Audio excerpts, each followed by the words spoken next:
is Taylor. All right, Taylor, here we go. We've got you and Ramirez on the right. You're on the left. All right, stance. Okay, from our stance, you can see how your knees, how close your feet are apart. All right, your knees are inside your toes. What I'd like to see you do is maybe widen out just a little bit more. Okay, then we get to position 3. And let's clear all these out for you. Then we go to position 3 for both you guys. All right, starting to get into your load.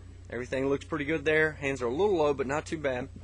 We get to 4, and we start to see how we start to put a circle right around his back shoulder, right around his back shoulder where his hands are. Now we look at your shoulder. See how far your hands are behind you? And also you can see you push your hands so far back that your shoulder's now turning down and in. You can see how Ramirez, he's got his shoulder right back at the pitcher. Now the problem with that is the further your shoulder comes in, what's the equal and opposite? It's going to probably fly out when we start to hit. Okay, so when we start to look at frame 5, we start to get to bat lag. Now here's one that's very, very important, especially for little guys and for you as well. When we look at this frame, look out how he's got his knob at the bat, at the ball, and his barrel is pretty much parallel to the ground. Okay, parallel to the ground.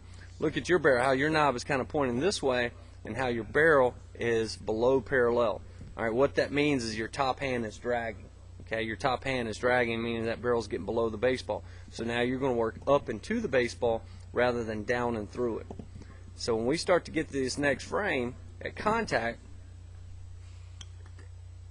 you can start to really see how he's got his chest and head and shoulders, which we talked about before, at contact, and how your chest is out here somewhere. Okay, our chest should be a little more on this angle here, more directionally down to contact. You understand that?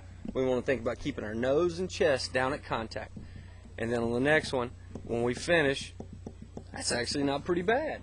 Okay, so but we really want to focus on, think about shortening our hands. This is kind of more for Dad more so than anybody, but really shortening our hands. Okay, and really think about taking the knob of the bat at the ball. Does that make sense?